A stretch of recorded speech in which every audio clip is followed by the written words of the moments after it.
do that. All right, I call this Mann School District 5 Board of Trustees to order. Please rise for the pledge. Sue, can you lead us in the Pledge of Allegiance? Yes, I can. I pledge allegiance to the flag of the United States of America and to the republic for which it stands, one nation, under God, indivisible, with liberty and justice for all. Thank you.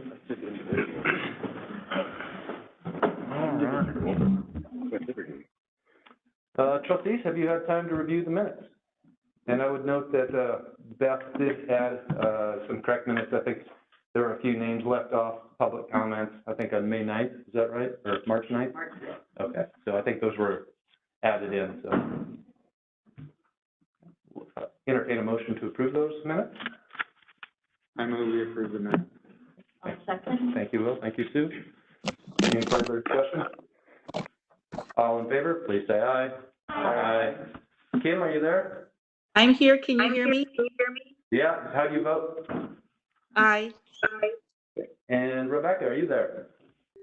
I'm here as well, and I vote aye. Thank you. Any opposed? Motion passes unanimously. All right, recognitions and reports. I see we have nothing from KMS. And Flathead, we have Ethan Vandenbosch here to tell us what's going on at the high school here. Hi, I'm Ethan. I just came from the tennis meet today against Columbia Falls, where the boys and the girls team both won the meet. And as far as I know, the singles boys won all 4 of their matches, so that was pretty good. We have a pretty good tennis team this year. And then as of just before Ms. Payne and I talked, we had 5 girls qualify in 6 different events, which is pretty good. Our softball team is kind of in a rebuilding stage, so you know how that goes. So I'm relieved and also nervous to say that our senior scholarship season is coming to a close. That eats up a lot of my time and a lot of other seniors' time. Our Career Center has also helped students connect to over 8 jobs, one of them being the Kalispell Parks and Rec Summer Employment. We had a really, really good attendance at prom. We had 450 attendees, and all of them were masked. And as a senior, I just wanted to say that I was really grateful to have prom, because I know the last year seniors didn't have that opportunity. Our music concert and festival, they have their festival on Friday, and it's going to be all virtual, but they still will present live, which is pretty cool. And Matt Dahl won the Skills USA State Auto Contest held at Helena College on March 26th. He will win various scholarships, and then along with the $1,000 cash prize. Along with him, Brandon Ashley, Mason Dahl, and Cole Meza will all travel to Havre or Helena in June, so they can compete for nationals for that. So our DECA, which is Distributive Education Club of America, it's centered around marketing, finance, management, and hospitality. We had, it was held March 1st through March 3rd, and it was all virtual, and we had 19 nationals qualifiers, which was more than the 2 previous years combined, which was really, really good for our chapter. And I'm actually the chapter president of DECA, so I was pretty proud of our chapter of that. We also won the largest chapter in the whole entire state. So that's all AA schools, and then most A's and B's schools. We won a Thrive Award, which is it's like a community service project, and we held a soft drive during lunches for 3 weeks. And so yeah, and we all donated them to the Heart Locker. And for our science fair, we had Emily Mitchell, Kenneth Anderson, who won the Grand Award Division 1, which essentially means they won second at the state meet. Tian Yu Ming won the silver medal, along with the prestigious Stockholm Junior Water Prize. Jack Gannon, Braden Anderson, and Ben Davidson won a silver ribbon, and then Dyson Linden won a silver medal. So we have quite a bit going on at Flathead. So, yeah, thank you guys for letting me speak. That's about it. Ethan, we might have some questions for you. Oh, I know I do. Okay, shoot. What's your next step? For me, oh, so I'm actually gonna go attend Northwest University and play soccer there. It's like an NAIA right outside of Seattle in Kirkland. I'm really, really excited. I got a pretty good athletic scholarship along with an academic one. So, yeah. Okay.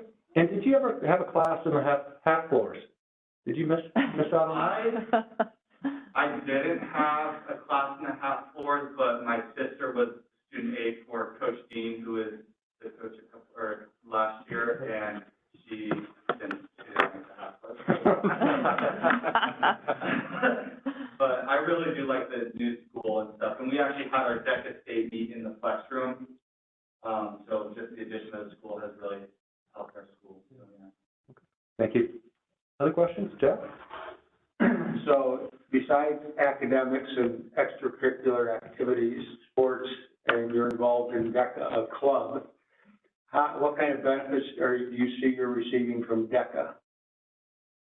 Well, it helped me find what I was going to major in, so that was kind of nice. And it helped me like public speak, because, I mean, you have to sit in front of a panel of judges at a normal meet in Hot Springs, so that, and then also just like community feel, and also we have to dress up like really, really nice. It's like business professional, so I don't know, it's nice to know how to dress and learn how to dress properly and stuff, so. Thank you. Yeah. Any other questions? Yes. You guys played outside it, I'm gathering, for tennis?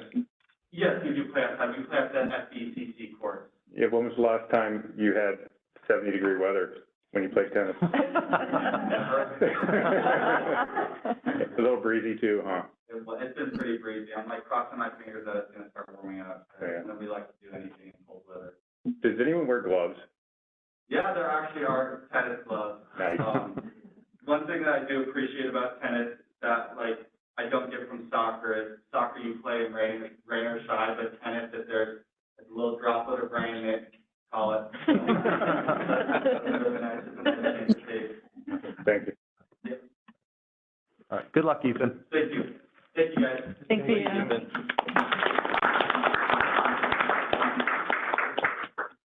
And I don't think there's anyone here from Glacier High School. Is that correct? Correct. Okay.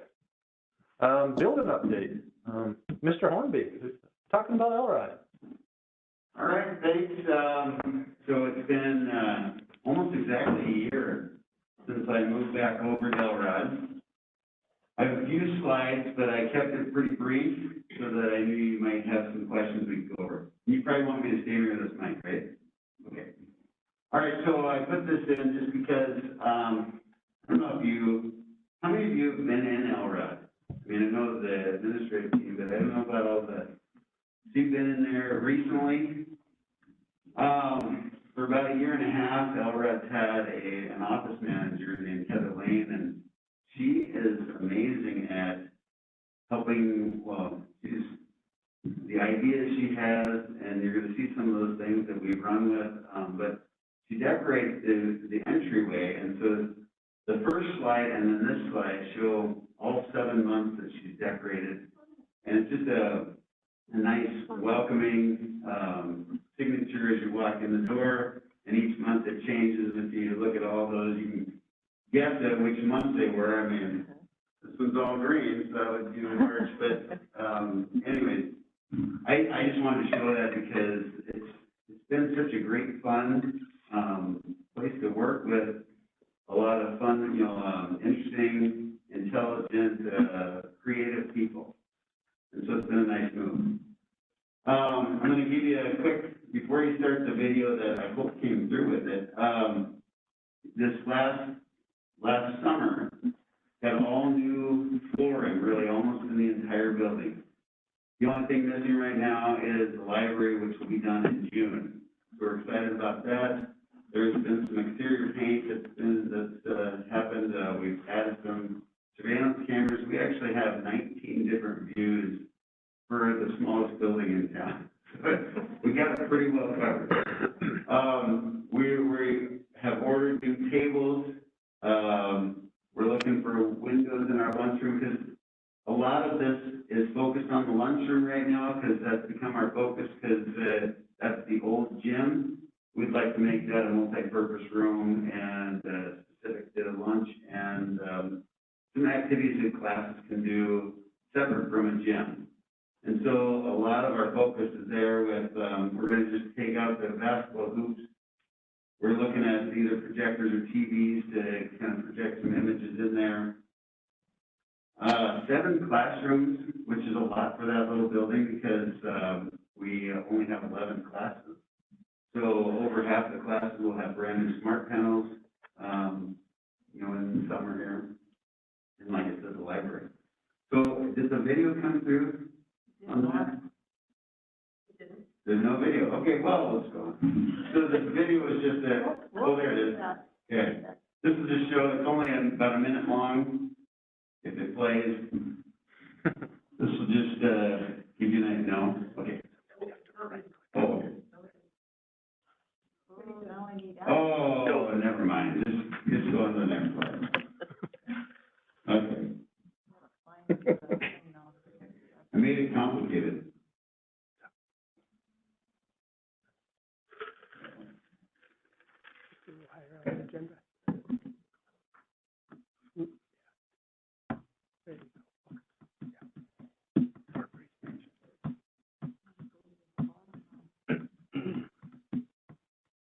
So just go to the third slide.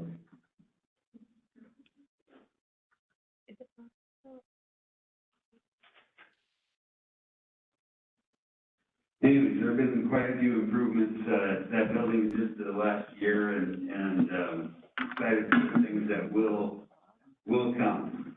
Okay, so I'll just keep going. Oh, okay, there we go. So that's okay. So when I first got there last April, I thought about what am I going to bring to this building? It's the 4th building I've been an administrator in, even though so I was at Swan River, then I was at Elrod, then at KMS, now back at Elrod. You hear Elrod twice in that list, but they're 2 totally different buildings, really. When I first got there, if you go to the next slide. So when I first got there, the first year I was there, Slide microphone out. Oh, yeah. The first year I was 33 years old. This year I turned 50 there. So in 17 years in this district, things have changed, of course. I don't think I've changed at all, but, you know, when the first year I was there in 2004,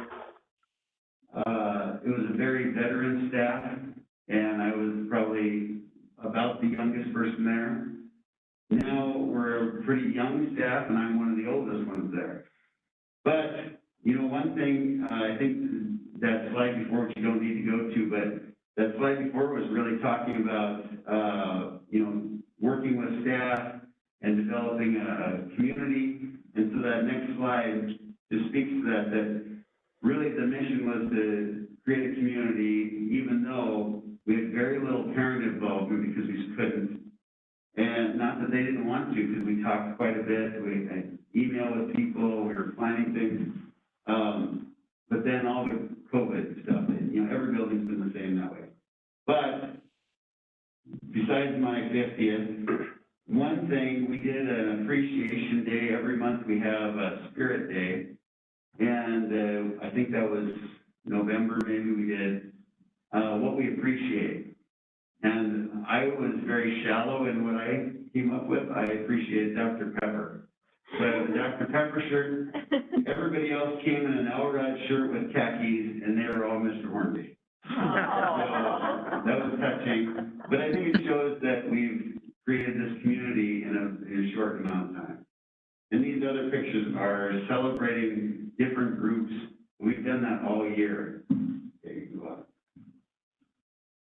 Just images, I want to share this, that, you know, despite the restrictions, we've had people come speak, a lot of times outside. We've done community cleanup days.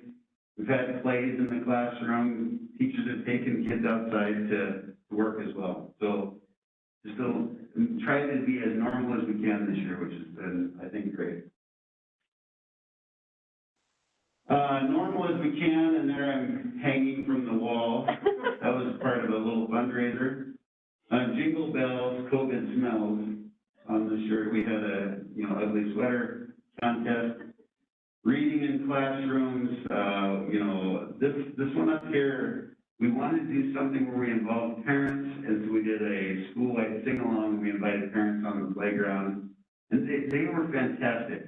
I mean, they wore their masks, nobody complained to me about anything. They just loved being together and outside singing, so I thought that was a good testament to our parents, really.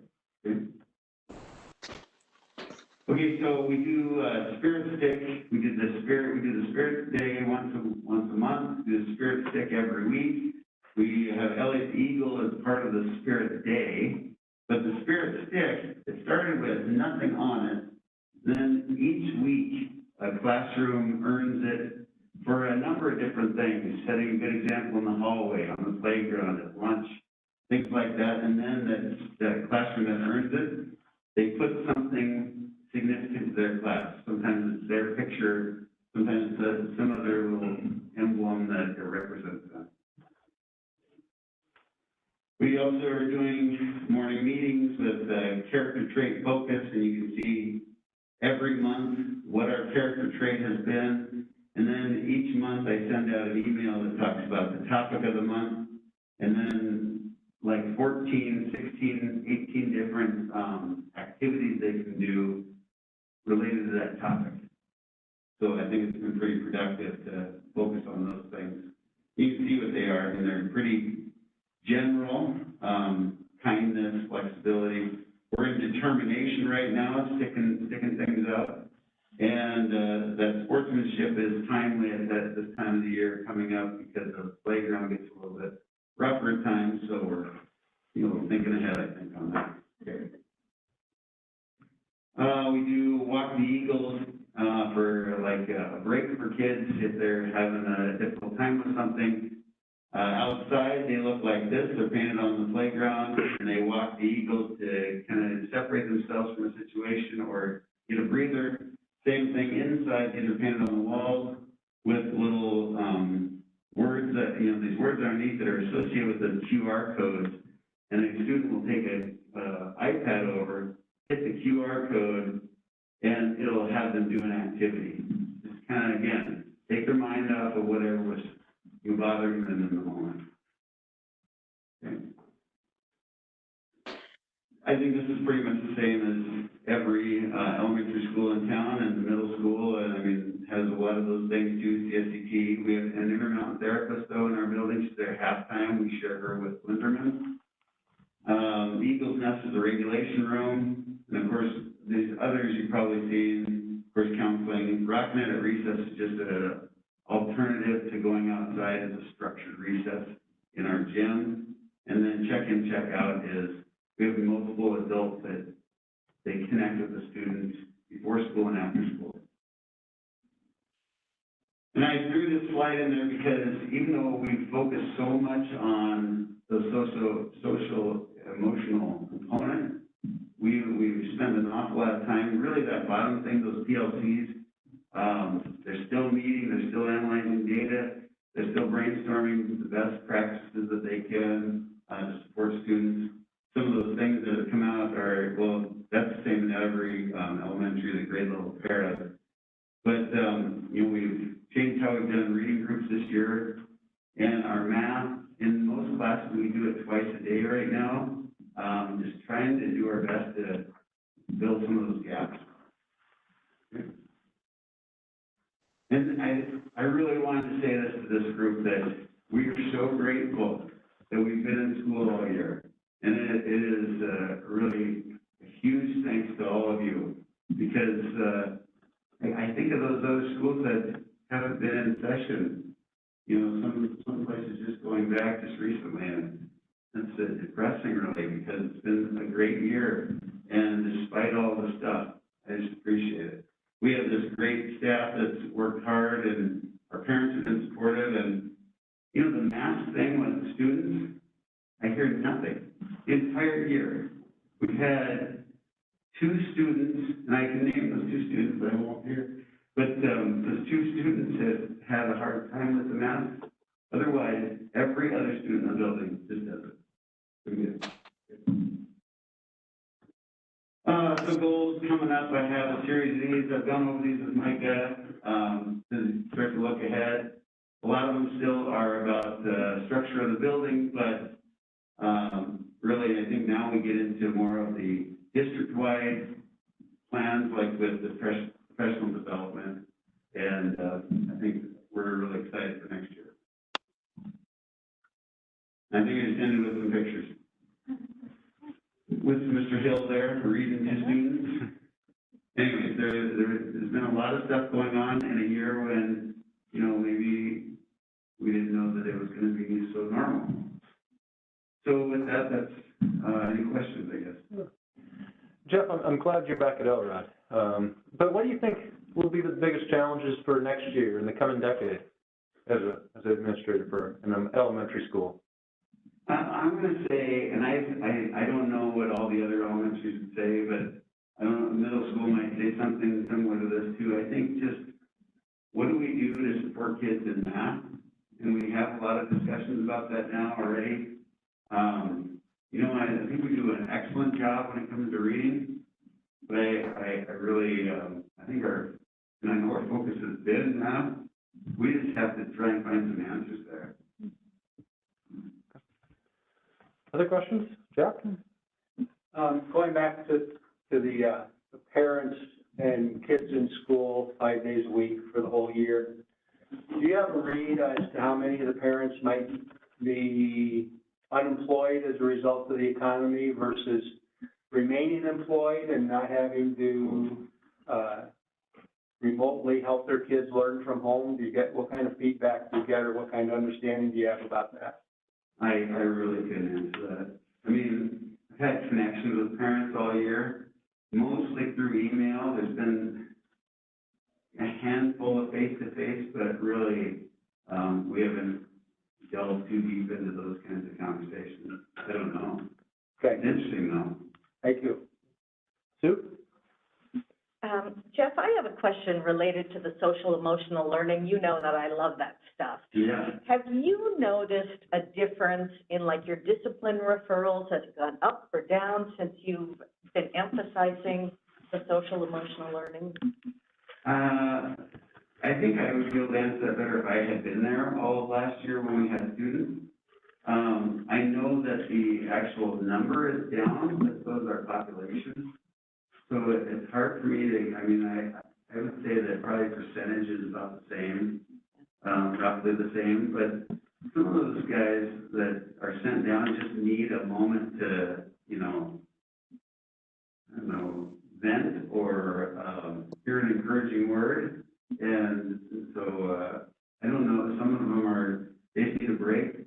It's not, I would say like heavy hitting kinds of discipline things have been fairly small. It's a lot of just, they're frustrated and they need a moment out of the classroom and they need somebody to talk to and give them a pat on the back to get back in there. Thank you. Hey, Jeff, I had a question. What is this check-in, check-out? I didn't catch on. Okay, so it looks a little different in all buildings, but it's a similar concept. A student we just do it on a little half sheet, and it kind of has their schedule for the day. And, you know, now in like middle school, you can do it by period. In elementary school, we just break down the day and, you know, like hour and a half chunks or so. And then, so when they first get to school, they have the check-in, check-out adult is kind of like their cheerleader, the person who they go to, get their sheet, you know, they say, you know, it's going to be a great day today. I know that PE's been hard for you. What can I do to help you with that? And they kind of talk through things. Then they go to class, and then every hour, hour and a half hour, it's broken down in that schedule. They get scored 0, 1, or 2.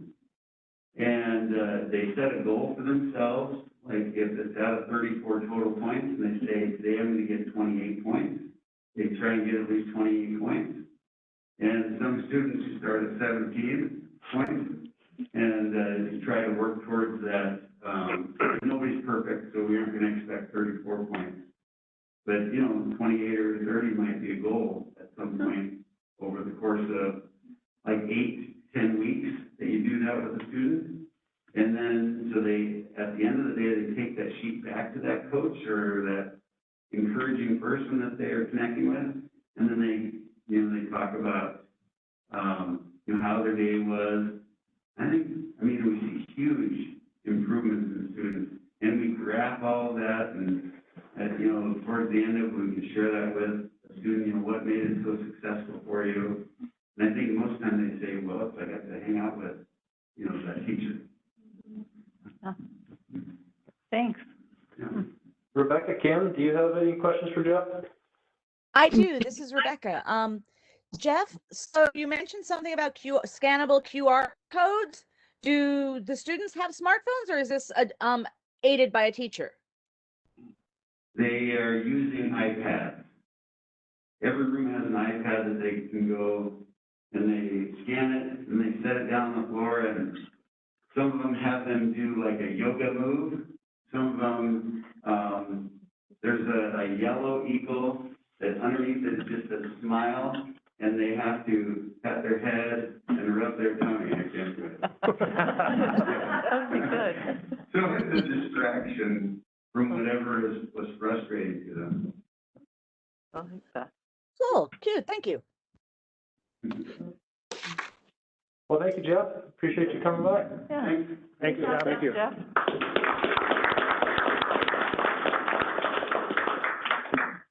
All right, the first item of business is our COVID update. Mr. Bill Sullivan. So if you have been paying attention to the website, every Thursday, the website kind of gets updated from the week, the days up to that Thursday, Wednesday actually at 3:30. You'll notice like our county, the numbers in our buildings are pretty darn good. The current data that's on the website, we had, it's not there any longer, but there was one positive staff member and one close contact quarantine and one close contact quarantine for a student. If I were to do that today, I checked the data at about 1 o'clock. There are currently 5 people that are in quarantine because of a close contact. 4 of those are students. 1 of those is a staff member. So in the last month, when you add all that up, we've had about 20 positive cases that have been reported. 2 of the last 3 weeks, however, there have been 0 positive cases reported. So that's certainly good news, and we continue to see those good numbers throughout our district. We are currently looking at CDC revisions to guidelines to a couple things. One would be cleaning practices, the other would be social distancing. So cleaning practices, in a nutshell, they report that if you don't have any reported positive cases within your setting, whether it's a classroom or, the gymnasium, whatever, then your standard cleaning procedures would be enough to clean that place. If you have a positive case, then certainly they say as soon as possible you clean and disinfect.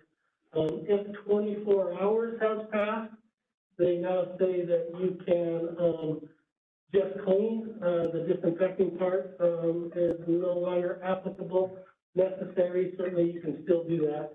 And then if 3 days has passed, just the standard cleaning procedures that you use on a daily basis are good. They do recommend on a daily basis that you do clean and disinfect all the high-touch areas, doorknobs, light switches, all of those things that are getting a lot of traffic by staff members and students that are in place. Bill, how much of a workload difference will that make for our custodial staff? Well, I certainly think that the workload is a lot different. They prioritize differently now than certainly in the past.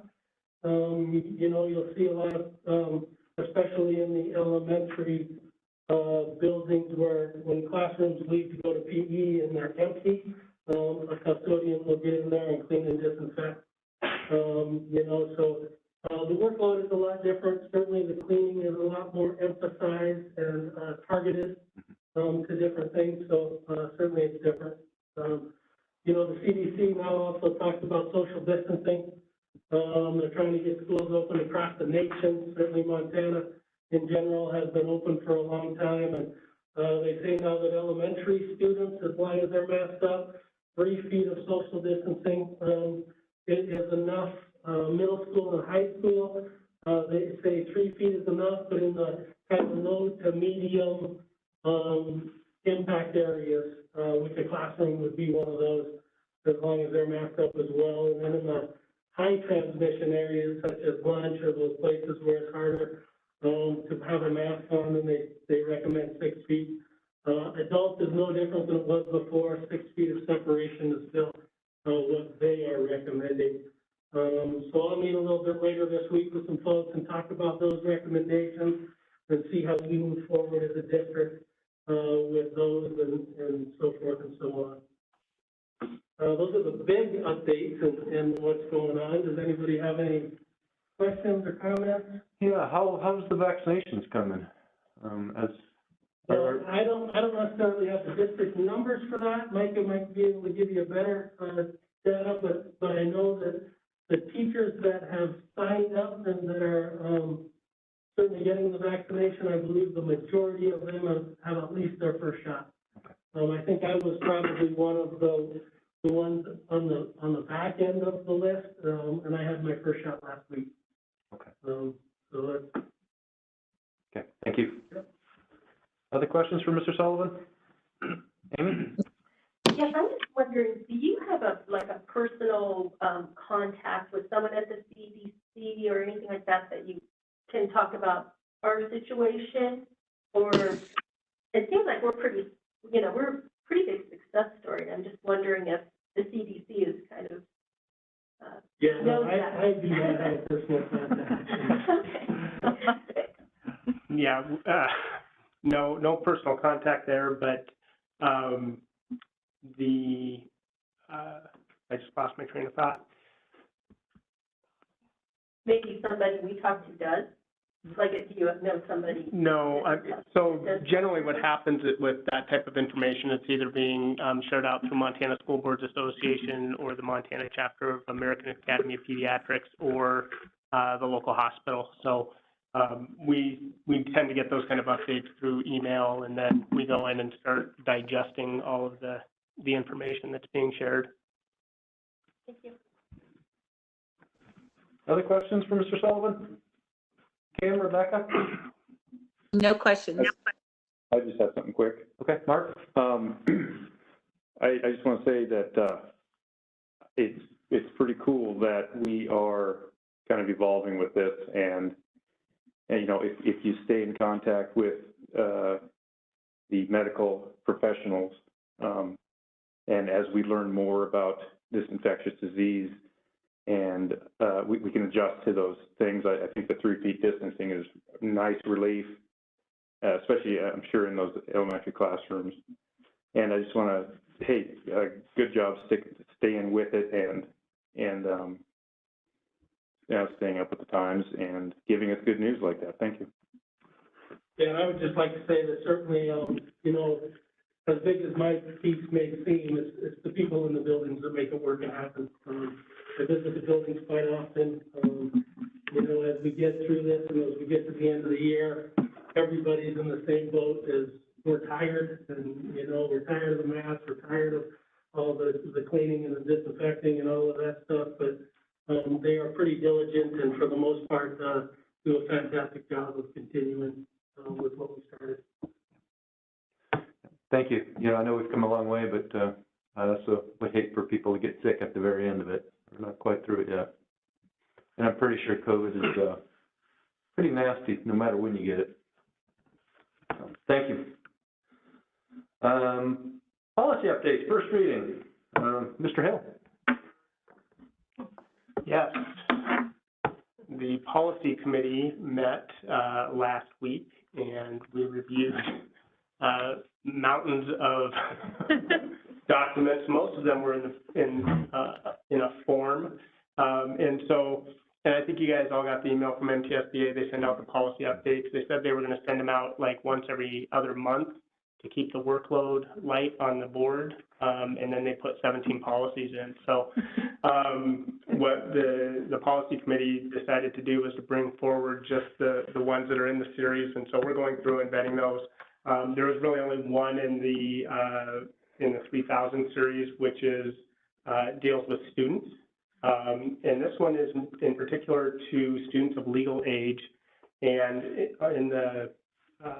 on the agenda in the board packet, you'll see that they underlined the addition to the policy. So everything else in that policy we've adopted and currently remains. Their recommendation is to add, the administration is authorized to make exceptions to this policy for students related to reasons that include but are not limited to homelessness, emancipation, or applicable court order. So students of a legal age, what that really refers to is you might have a student who is 18 years old and says, well, I'm an adult and you can't tell me what to do and I don't have to follow school rules. The policy and the laws actually say, yes, you do, and we're still going to contact your parents, and you still have to check in and out of school just like everybody else, do those kind of things. So, but there are exceptions, and so I think this was an add-on for those exceptions. Rebecca, Kim, any questions or comments? No, it all looks good to me. No questions, thank you. And this is a first reading, so we don't actually have to take any action on it. Yep, and so at the next regular board meeting, we'll bring forward the 5000 series for a first reading, and then we'll have the second reading for the 3000 series. So we'll just kind of keep working them through. That works for everybody? Yes. Okay. Very good. Next on the agenda, human resources and personnel. Micah? Yes, so first up is the new hires, resignations, terminations for both the elementary and high school district. Would someone care to make a motion? To approve the human resources personnel actions as presented. I'll second that. Thank you, Sue. Further discussion? All in favor, please say aye. Aye. Kim, how do you vote? Aye. Rebecca? Aye. Any opposed? Motion carries unanimously. Assistant Superintendent. Yeah, so have talked about this with personnel and finance committee, and then brought it back to personnel one more time to talk to the board about a request from me to add a second assistant superintendent to the district. And the explanation is up there, and also the financial implications, but I wanted to go back through again real briefly, just the PowerPoint, kind of take you back through what the process has been, the timeline, the rationale, where the funding comes from, and then show you what the job description looks like, and then look at a market analysis on what those positions typically pay. So the request is to add a second assistant superintendent, and part of that reason and rationale, one of the things that I presented in committee was that, you know, for a AA district of our size, we're pretty short-staffed from an administrative perspective, and when you're short-staffed at the central office, that means less resources, less availability to our building administrators, which in turn means less for the building, or for the teachers, who in turn are serving the students. And there is a lot of areas where we can, you can keep going, Callie, a lot of areas where we can grow. And there are things that are kind of sitting kind of out there in the abyss of things that we could be having more focus and intentionality on. There's just not enough time to go around. And can you go back one slide real quick?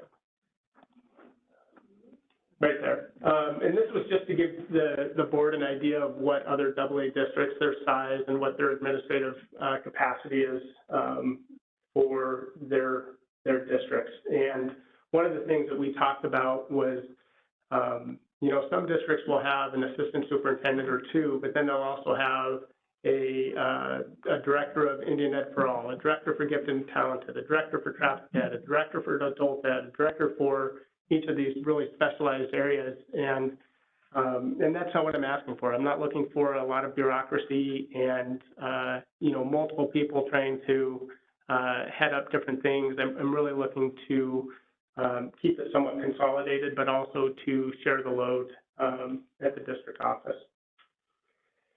And, you know, part of that, in that conversation, you know, I said the rationale isn't because other districts have this. The rationale is because it's time. We continue to grow as a district. When I started in this district, we were about 5,500, 5,600 students. We've grown by 400.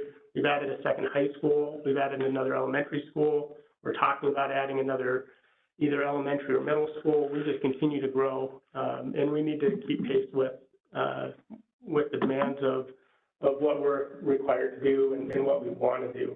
And the second assistant superintendent and Callie, and you know Callie, you know, and the work that she does and the time that's put in, this is really someone who helps the district achieve their mission, their vision, their goals, and helps share that with our building administrators and helps to lead and direct in those ways. We've talked a little bit about, you know, how this second position could be carved up. You know, there are lots of different models. Some districts have someone who specifically focuses on elementary, and some districts focus specifically on high school. And then there are other models where they have different responsibilities in each of those areas. And I think for myself, and I think for our central office team, we'd really like to see who we hire before we start making up the division of responsibilities and labor. I know when this was first presented to our elementary principals, they said, well, we get Callie, like they called dibs on Callie. So, which is, I mean, that's a great feeling. But, you know, again, it's going to be based on our strengths and our gifts and where we feel we can best serve. And you can go past these, but so budget-wise, the new position would be funded out of existing funds that are not general fund supported. So we're not looking to make an impact on a general fund. And sometimes that's hard for people to understand that I can't pay for an English teacher out of the transportation budget. But if someone has some responsibility and oversight over transportation, I can pay for part of that salary out of that, or out of adult ed, or out of you know, any of those categories. So that was the goal and the plan, was to do it so that it didn't have an impact, so that we weren't saying, hey, we're going to have to cut 2 teachers in order to fund this position. So that the end goal is to keep our staffing where it is in terms of our buildings, and just find another way to support the central office. And so going back to the timeline, we presented this initially to board personnel on March 17th, and then to finance.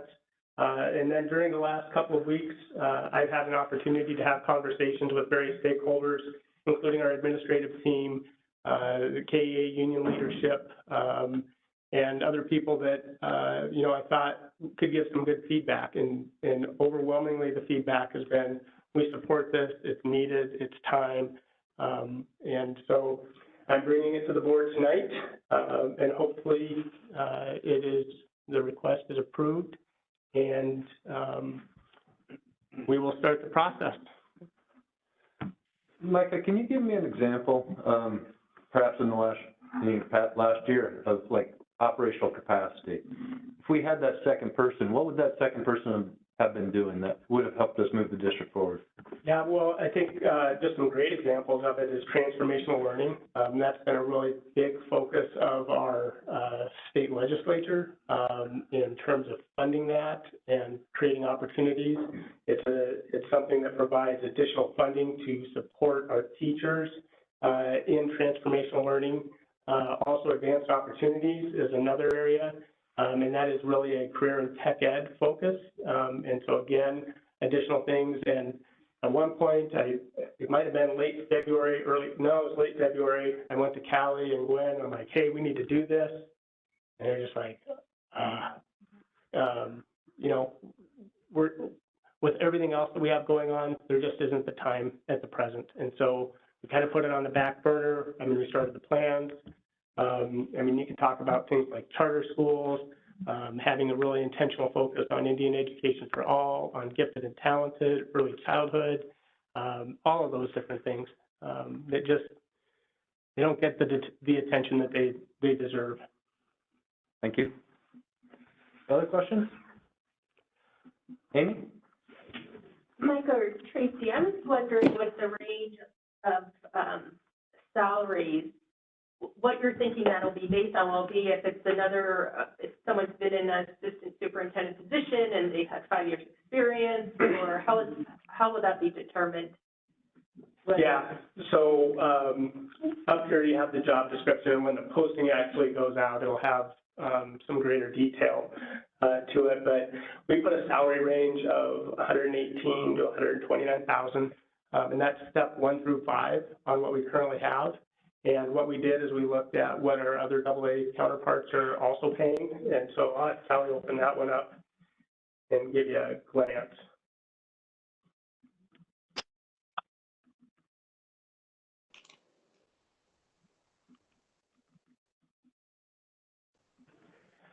So, and thank you to Tracy for gathering all this information for us. But you can see what the, you know, all of those positions are a 260-day contract, so they're a year-round position. And you can kind of see what the average salary is. You know, like Billings has 4 assistant superintendents, but also has, you know, another 19 central office administrators. So trying to make an apples-to-apples comparison on this isn't necessarily a real doable thing. Bozeman had 3 assistants, or they actually call them deputy superintendents. Butte is actually a curriculum coordinator / IT director. Great Falls, you can see in there the average number of years in the position was 18. They have 2 assistant superintendents, but one of them was listed at 24 years. But I think that person actually retired because I know who one of the new assistant superintendents is there. So that might be a little skewed, but if you scroll down just a little bit, Callie, you can see that average salary for those positions is around 126 with 6.9 years. So we feel like that range of 1 to 5 is a good range for the position, and it will be depending on experience. Micah, do you have any thoughts? Is this about recruitment? Is this, if we do approve this, would this be a regional candidate? Would it be a nationwide search? What do you think would be the interest? Well, I think just given what we're getting from our current administrative positions for Flathead High School assistant principal and Glacier principal, we've had pretty deep candidate pools in terms of the quantity of people who are applying. And they're applying from all over, New Jersey, Montana, they're coming from everywhere looking for positions. So I would see it just being, you know, we'll put it out in our typical formats, but some of this stuff ends up on the American Association of School Superintendents. It'll end up on OPI job sites, website.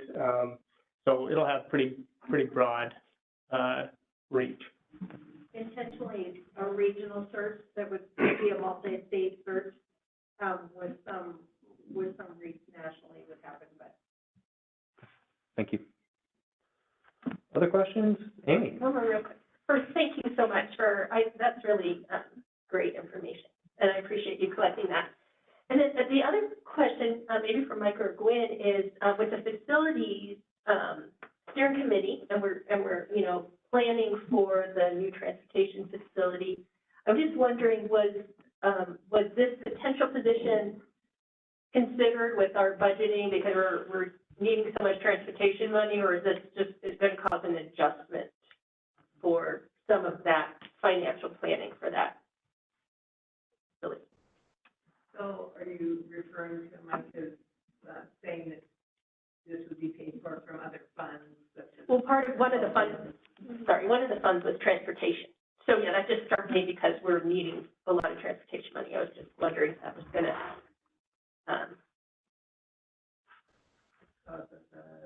yeah, whether that's just something that it'll just be an increase of additional funds we'll need for that, just trying to understand the consequences. Yeah, I think we're probably thinking more about adult ed, traffic ed, some of those funds that, that this person would be involved in overseeing the programs that are involved in that funding. I don't see it affecting the transportation fund overly, and we currently pay a portion of Micah's salary out of transportation. And with some of the things that are coming down the pike as far as our increased enrollment and the move to a different location with transportation, there's going to be some time need to be spent on looking at our transportation model and in the scope of that transportation model. And somebody needs, on the central admin level, is going to need to be working closely with Annie to make sure that we can revamp all of that to make it work. And so I do think this person, either this person or Callie, will be very involved in probably some realigning of the areas that serve particular schools and potentially new schools in the very near future. So I think some of that we were really hoping to flesh out in the strategic planning, and that you'd really be able to see, where we might enhance what we're currently doing, and that's been postponed a little bit. But I think in that process, we'll really flesh out what this additional position, some of the things this additional position will be doing. So we were kind of looking forward to the whole strategic planning and bringing this all together there. And of course, we'll still be doing it. It's just be delayed a little bit, but I don't see it negatively impacting the transportation. Okay. Thanks, Glenn. Any other questions, Sue? Not really a question, but I know I have expressed this before, that I'm concerned that we are adding a lot of expenses to our budget. However, this one I think is really important to us because I'm looking at how it affects student achievement, which is truly our goal as a school board, is to have a positive effect on student achievement. And I see this position as giving us the opportunity to, like Michael was saying, utilize the transformational learning grants to bring in some new revenue sources. And I think as we move into the future, looking for those new revenue sources is going to be really important. And I am totally supportive of this position as long as we keep our eye on the student achievement, the positive effect. If that makes sense. Would you be willing to make a motion to? I do have Oh, Ursula, you got a question? I do. Sorry, just one more question.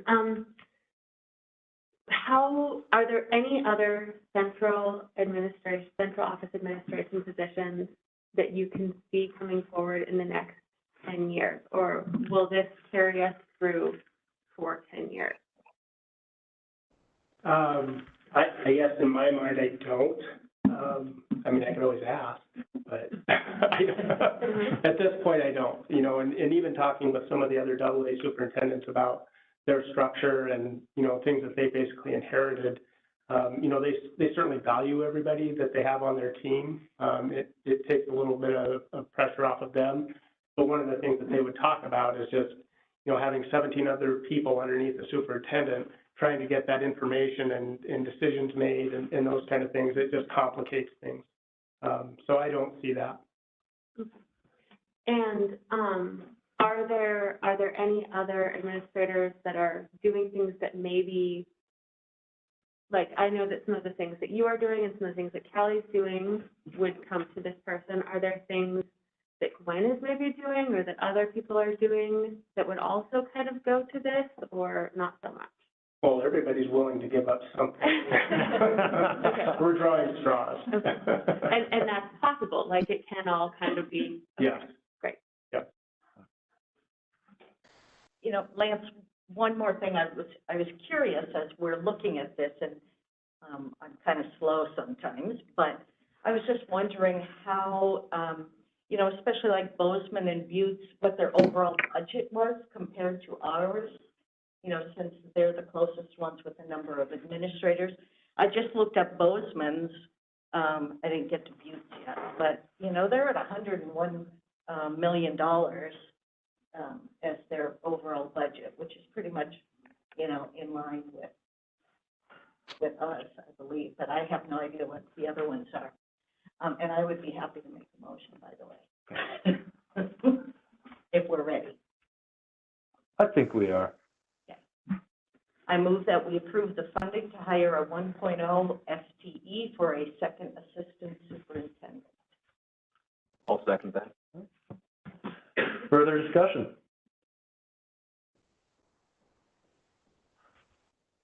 Sean, do you want to add this comment? Just a comment, right, not a question. Just comment. So looking at the cost of this, I was thinking that I heard named a bunch of areas that need help: adult ed, traffic ed, transportation, charter school, early learning. Maybe focusing on what actually needs the most help, perhaps traffic ed and transportation. It could possibly be cheaper to hire a director of, say, traffic ed and transportation, if that's really where the help is needed, because they wouldn't have the, you know, the title of assistant superintendent. It would probably be a lower salary, and then you get the help where it was needed, and then free up more time for the Micah Hill and Kelly Planger. So that would be my comment. Thank you. Okay. All right, trustees, all in favor, please say aye. Aye. Aye. Kim, how do you vote? Aye. Rebecca? Aye. Are there any opposed? Motion carries unanimously. Excellent. That's exciting. Thank you. High school full-time equivalent. So a full-time equivalent is, we refer to that as FTE, which is your staffing. And so someone who is a 1.0 FTE would be considered full-time. Someone who is 0.81 might only be 6.5 hours. So just a quick explanation on that. I have had the opportunity, Callie and I and Gwen, to meet with our building administrators to talk about the needs for next year. And as you know, this current year, we had 112 new high school students. We're projecting another 75 new high school students for next year, and that was literally like last week. So we know that more keep coming. And in working with the high school administrators, they had some requests for additional FTE, and part of this is two-pronged. One is to address learning loss, and one is to address the anticipated enrollment. And so they go through their registration process, the kids sign up for all their classes, and then you basically sit there and dissect, okay, how many sections of world history do we need? How many sections of biology do we need? How many sections of art? How many sections of welding, et cetera, et cetera? And, you know, the great news is our kids are signing up for our classes. The bad news is it takes additional FTE.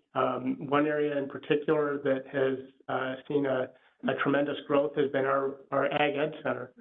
Between welding, veterinary science, our ag programs, we're seeing a huge growth there. So hats off to Brian and their crew, recruiting hard.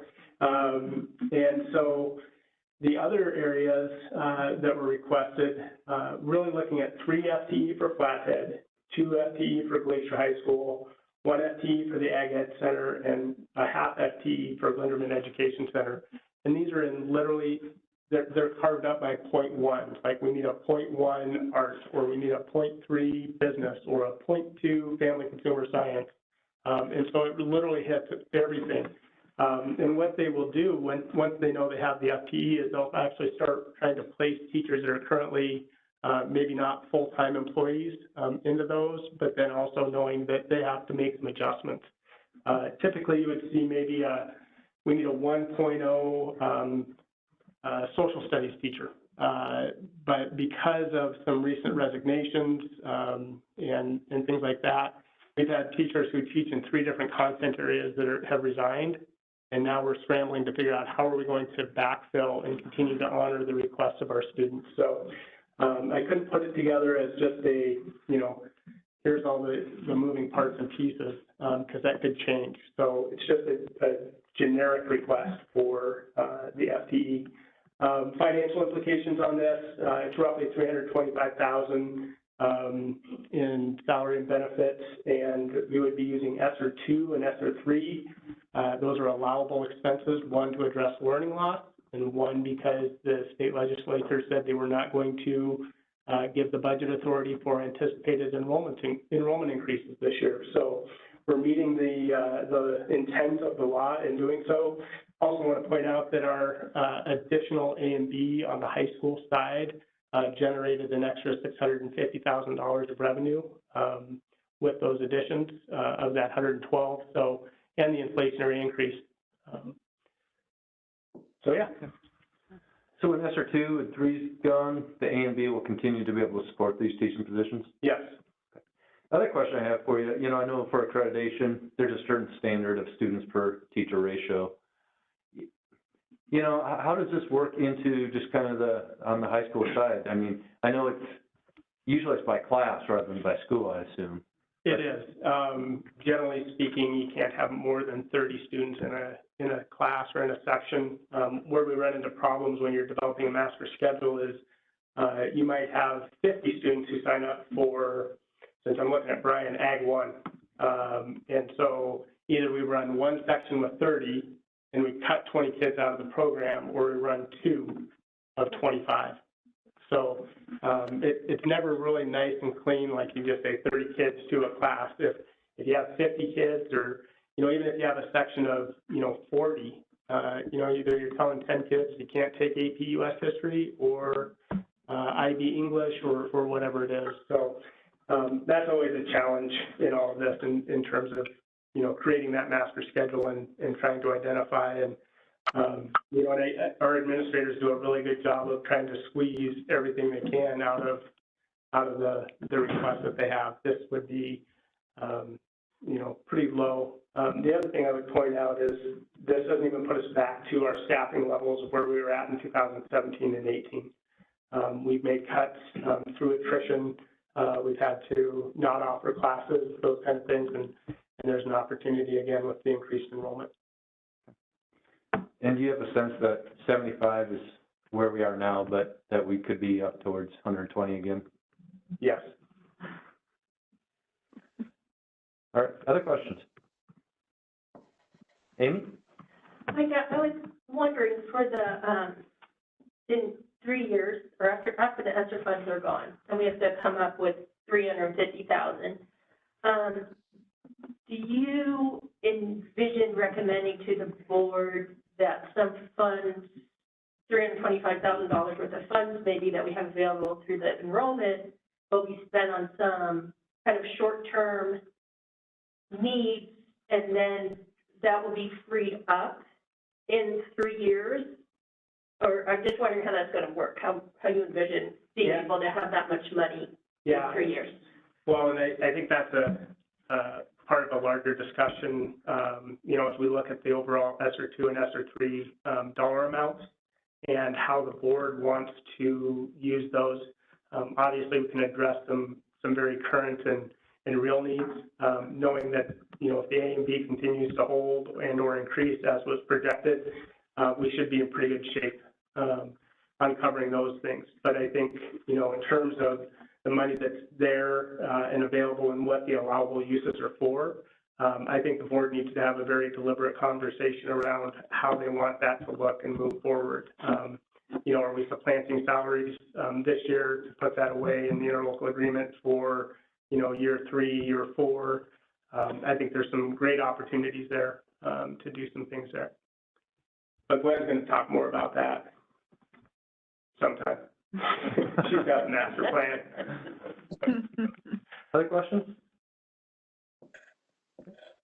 Does someone care to make a motion? I move we approve the funding to hire 6.5 FTE in the high school district. Thank you, Diane. I'll second it. Ursula seconds it. Further conversation or public comment? All in favor, please say aye. Aye. Aye. Rebecca? Aye. Kim? Aye. Any opposed? Motion carries unanimously. Elementary full-time equivalents. Yes. So at the elementary, not the middle school, even though it's in the elementary district, there's a request for an additional FTE for another early kindergarten section at Elrod. Again, this would be using ESSER 2 or ESSER 3 as an allowable expense. And in the first year, ESSER pays for it. And then, because again, this would be increased A and B that the state is not going to fund, we can use these dollars for that. And then in subsequent years, the A and B, the student count, would actually pay for that in the years moving forward. Micah, we have 2 classrooms now that are early K, is that right? We have 3. 3. And what schools are they? Peterson Elementary and Russell. Thanks. Okay. Sorry, Bill. Russell Elementary. Have there been enough students to fill all the slots? Yeah. And is there a waiting list to? They'll actually, they're working on those enrollments and screenings presently and moving forward. Is there the capacity to do more if needed? Yes. And there's classroom space? In some buildings. Do you want to talk about that a little bit, Callie? Thank you. What we're doing is our ultimate goal would be to have an early K in every elementary school. What we're doing is we're taking a little bit of a conservative approach until we see what the enrollment is going to be in the other grade levels. So the worst thing we'd want to do is to, for example, be over capacity in a second grade classroom in a school when we've added an early K classroom. So we just need to, we're exercising some patience, waiting to see what the enrollment is going to look like, make sure we have enough physical space in each classroom. So the other thing I would add here, because I'll sometimes get the question, well, what do you do for materials and furniture and things like that? And we do have some in storage right now. We'd have to, if this is approved by the board, we would obviously go out to our storage shed and take an inventory and see what we have. But I don't anticipate that we would be starting this classroom from scratch. Other questions? Jack? Callie, in some areas of the country, they consolidate pre-K or early education into one building for the whole district. What kind of discussions have you had related to that in Kalispell Public Schools? We've had preliminary just brainstorming, bringing discussions, and that is all at this point, Jack. Other questions? Rebecca, Kim, questions? None. So elementary trustees, would elementary trustee care to make a motion? I move that we approve the funding to hire 1 FTE in the elementary district to expand early K opportunities. I'll second that. Thank you. Is there also a paraeducator that comes with this? Or is it just like one teacher there? There is. What we're going to do is take a look at our paraeducator staffing, where the needs are, what's currently in buildings, and then coming back and addressing learning loss and some of those other things. So we wanted to bring those forward at one time. Okay. Any public comment? Sean? Yeah, I think this is actually a good idea to do, because the increased student count will obviously bring extra funds in. And then I was at the policy committee meeting on the 6th, and there's a policy 1010, I don't know if you've read it, but it's, talking about adding actually extra, qualifications for early, kindergarten. So, and some of those include, gifted and talented students. So there's probably going to be a higher number of these students coming in. So I think. Elementary trustees, all in favor, please say aye. Aye. Aye. Rebecca? Aye. Kim? Aye. Any opposed? Motion carries unanimously. Middle school staffing. Yeah, so, the middle school has a request for, two different requests. One is a request for 0.4 FTE for the reduction of class sizes in their encore electives. So encore students have the opportunity at the middle school to take the wheel, which includes a variety of different electives, which can include things like foreign language, I'll call it wood shop or industrial technology, a metals class, some robotics, project lead the way type classes. And those classrooms are in family consumer science. Those classrooms are really designed, or those lab spaces are designed for about 24 kids. And they're packing them full, 28 to 30. And this was a request that came up a few years ago, I believe, Trig. And again, the numbers at the middle school look like they're going strong. Trig called it the swallows coming to Capistrano. And so just anticipating those increased enrollments, this would give them, adding 2 more sections to medical detectives, gives them a little more room to reduce class sizes and get those down to 26, 28. And again, we're using ESSER funds, and at some point, when the ESSER goes away, the A and B will pay for it. Yes. Any questions for Micah? Rebecca, Kim? No questions. No questions. I Elementary move to approve the motion as suggested. Thank you, Rebecca. I'll second that. Scott seconds that. Public comment? All in favor, elementary trustees, please say aye. Aye. Aye. Rebecca? Aye. Kim? Aye. Any opposed? Motion carries unanimously. Oh, got one more there. And It's the 1.0 FTE.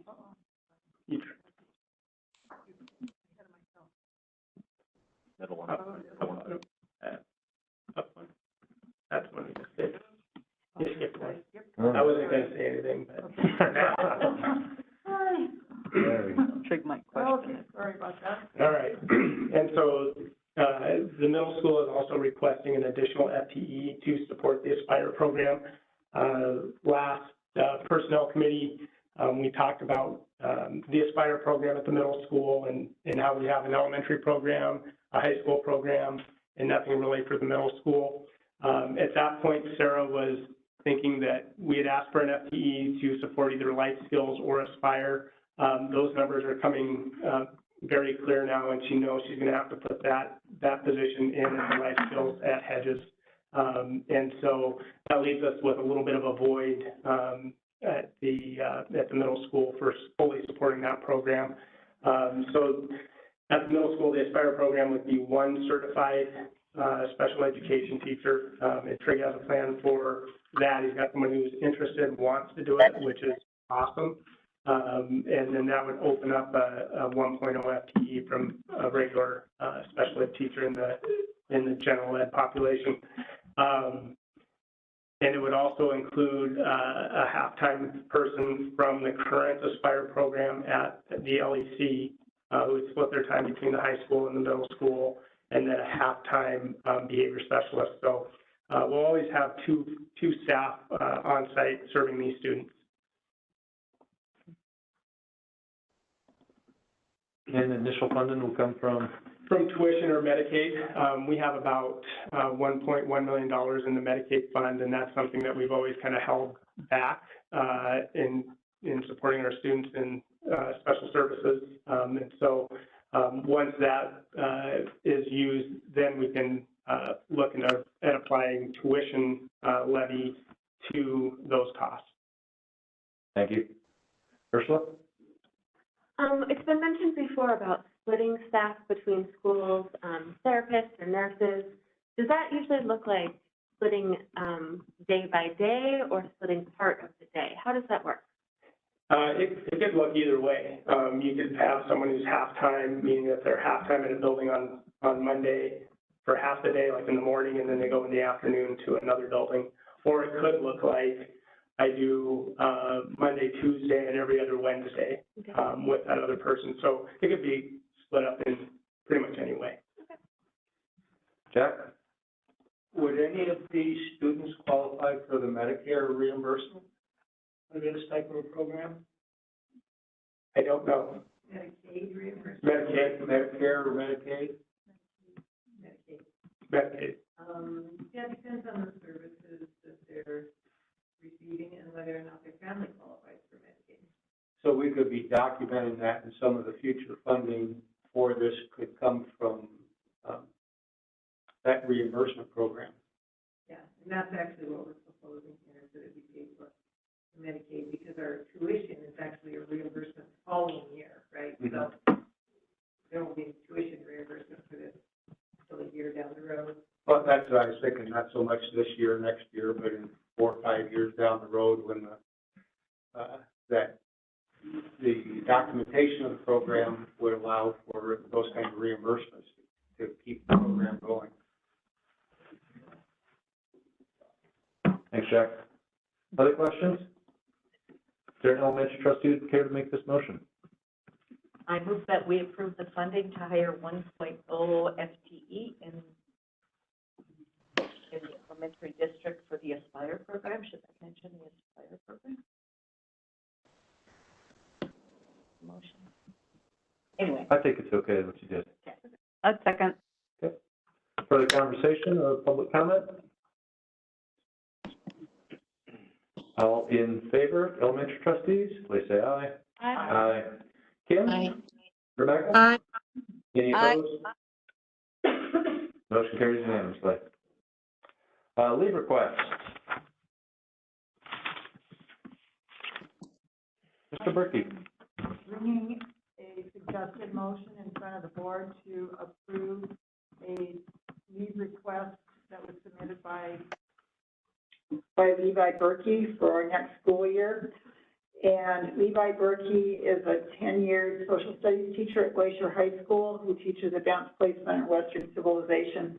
When he was a junior at Montana State University, he was named a Truman Scholar for Montana. They have one scholar for each state. So this was quite an honor. It's a huge, big deal. And we knew when we hired Levi that he had this Truman Scholar, and they give you a little bit of wiggle room they want you to get some years of experience under your belt and then apply to some university to complete the master's degree. And Levi has been accepted into the master's program in 3 different places, Vanderbilt, Stanford, and Harvard. And when Mike and I talked to him recently, he hasn't made a decision. Maybe he has now. Actually, Levi is joining us this evening, so I'll put him on the spot. But so you made a decision yet, Levi? Choose wisely. If you get the leave of absence, you know where you're going. Well, thank you, Callie, for your presentation, and Micah for your help in getting this to the board, and thank you, board, for your service. First of all, I had served on the Student Senate in college, and I know it sometimes can be a thankless job to serve on the board, but it's a very important one for our community and for our schools. And yes, so as of 3:30 this afternoon, I have made a decision on where I plan to go to college. But I want to leave you a little bit in suspense. I was planning on giving a little bit of a pitch. But I just want to speak to my long ties in the school district. Both of my parents actually went to Flathead High School here and were high school sweethearts and are still married here. And of my 4 grandparents, 3 of them actually graduated from Flathead High School, and the other one went to Big Fork. So needless to say, us Berkeys don't venture very far. But it's been a great honor to return back to my hometown community and teach a subject I'm really passionate about. I teach history. And speaking of small world connections, I have the honor of serving as the teacher for Trustee South's son, Xavier, during my first period, who's a great kid. So yes, it's been a whirlwind, but I have enjoyed my time here teaching at Glacier High School. This has been my 4th year there. I taught part-time at Flathead as well my first year here. And the Truman Scholarship is a really great program. It was established in memory of President Truman, who was actually the last president to not have a college degree. And when he died, it was his wish that instead of Congress funding this brick and mortar memorial, that instead the money be diverted to go to a scholarship to fund young people that wanted to pursue a higher education, so a degree beyond just their undergrad. And so while I was a junior at Montana State University, I applied for the scholarship and didn't really think I was going to win it or anything like that. My dad's a logger, my mom's in tourism. I was a first-generation college student, but to my surprise, I got the scholarship, and the Truman Scholarship really encourages their students to defer going to grad school and try to get work experience because they think that makes the grad school experience more meaningful. And so I took advantage of that, and I'm so thankful I did because the 4 years of teaching that I've had here in this district has totally reinforced what I want to do, which is return to the classroom. And so I think it's such a great thing that we have in our contract, this opportunity that tenured teachers can take a 1-year professional leave of absence and return to the district to teach, which is my intention. And so, yes, as of 3:30 this afternoon, I made the decision to attend the Harvard Graduate School of Education, which is a fully funded program. So it is exciting that I get to go to Boston, the heart of the American Revolution, so I'm excited about that. But thank you again for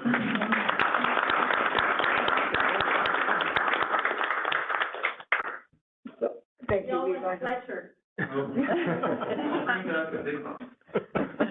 Are there any questions for Mr. Berkey? Would someone like to make that motion? Okay. Kim, did you have something? Well, I just wanted to say what a wonderful honor and congratulations, Levi. Would someone care to make that motion too? I will. I move to grant Mr. Levi Berkey an unpaid professional leave of absence for 2021-2022 school year. Second. Will seconds it. Further conversation? All in favor, please say aye. Aye. Kim? Aye. Rebecca? I vote aye, and enjoy your sabbatical, Levi. Any opposed? Motion carries unanimously. Congratulations, and thank you for the high caliber excellence you bring to the Glacier High School in our district. Thank you very much. Thank you, Levi. Thank you. Congratulations.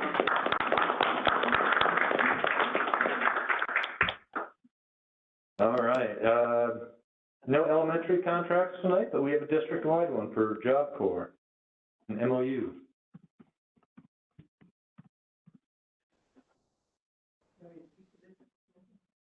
Yes, you were the presenter. So basically, if we have students attending Job Corps, we can count them as half an A and B. And in order for that to happen, we need to have an contractual agreement with the Job Corps. And so we bring this forward. I think is it for a 3-year or is it typically it's for longer than a year. We only see this about every 3 years. But that's the idea behind it is that we have an agreement with them to sell clear of our students, and as part of their time will be spent in education, and so we just need to have an agreement in order to count him on our A and B. Glenn, I assume this is kind of a boilerplate MOU. Is this created by our district or Job Corps? It's created by them.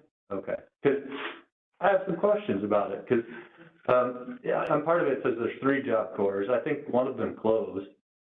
And then, I think the one at Kicking Horse down by Olson is closed. And then they say it's with Anaconda Job Corps, but then they mention the 3 Job Corps. And so it's just kind of a little confusing. Okay, well, I can reach out to them and make sure that this is their most current contract. Probably just have updated it. Pretty much every school in the state has an agreement with them. And this is the only way you can, Right. count your students. I can see some typos in the very first line. Yeah. But they send us to bring forward. But I'll ask the question. Yeah. Because it's Montana Anaconda Job Corps Center, but there's also Trapper Creek, and like I said, I think Kicking Horse is closed now, so. I have no problem with it, it's a great program, it's just, There needs to be some clarification in the contract. yeah. You want to postpone, Lance? Is Um, it time sensitive? Can we do it next time? Bring it back. Yeah. That'd be fine. Or we could have a motion that says we approve it with the understanding that They're cleaned up. that it'll get cleaned up. Yeah, let's clean it up first and bring it back to you. Okay, That's fine. thank you, Glenn. Yep.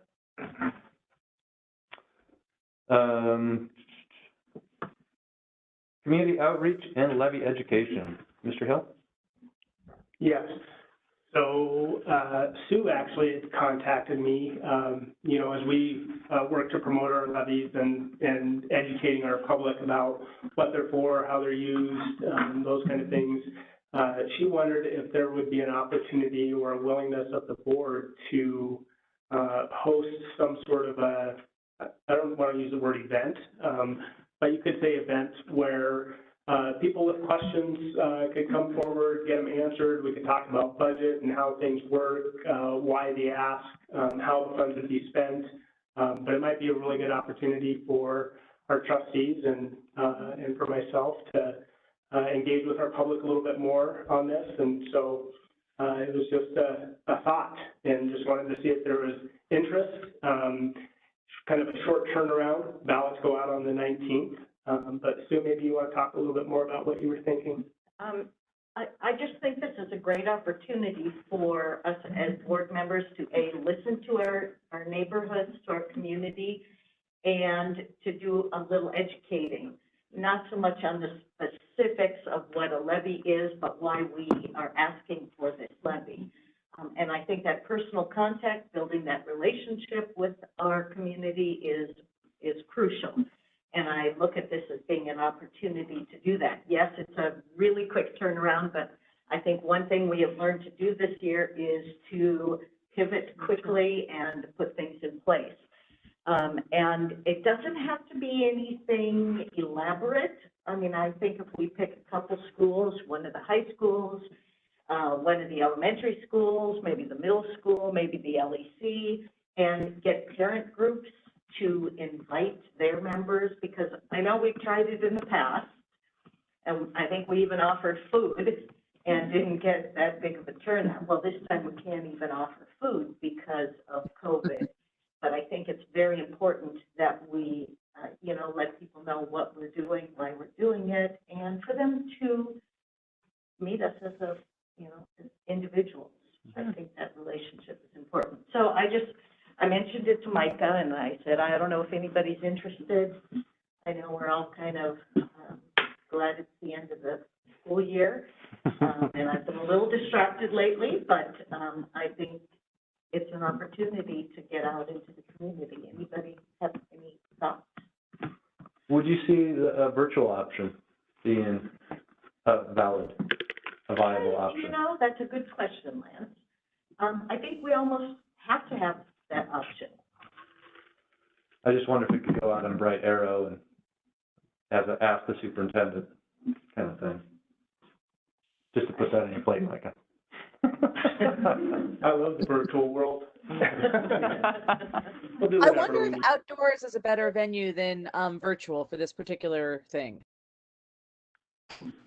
I think the tough thing is it's springtime in Montana, and you never quite know what that's gonna bring. Tennis gloves. Yeah, I was gonna say, tennis gloves.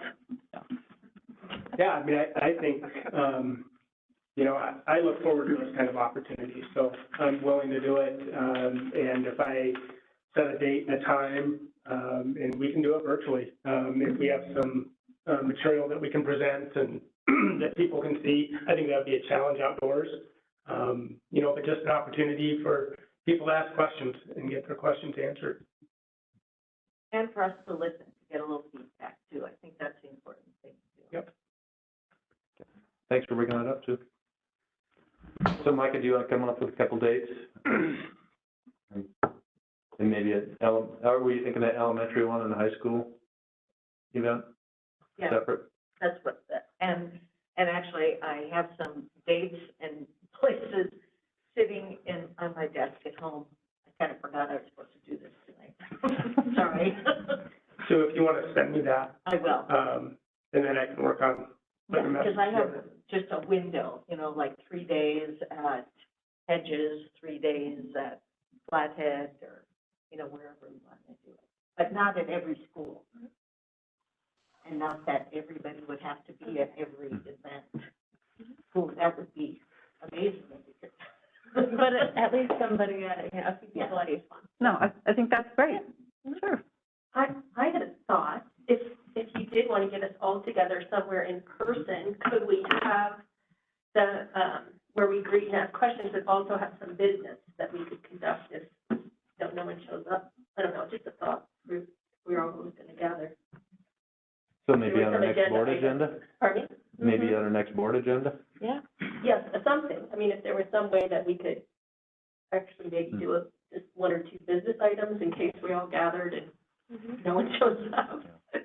Well, there's always business to be done. Yeah. So perhaps another option for our next work study. More to come, Amy. That's a good idea. Okay. Next, consent agenda. Elementary only, a travel request. Entertain a motion to approve the consent agenda on the elementary. I move that we approve the consent agenda on the elementary side. Thank you. Second. Okay. Amy, did you second that? Yeah. You cannot second that. It's an elementary. But I'll second it. Diane will, though. Elementary might be here. Further conversation? Elementary trustees, all in favor, please say aye. Aye. Rebecca? Aye. Kim? I actually had a question. This is a switch of company they're using for the KMS trip. Do we know that has this company been vetted? Do we know that they're good? I don't know if Autumn is there to talk about it or if it's just a consent thing. Go ahead, Kelly. Was that Rebecca that asked? Yeah. The question, okay. Let me find that, which one, okay. So this is a request from Autumn, and Autumn teaches at the middle school. And this was a trip that they have gone on quite a bit with that tour company. And there's a little bit of, and these are my words, not Autumn's, but a little bit of cleanup here. The trip was canceled last year. And so they're trying to make sure that the students that had put down deposits are able to go on the trip and not lose their money. So if you look here, one of the questions that I had is this, are we recruiting 10th graders to go on a trip?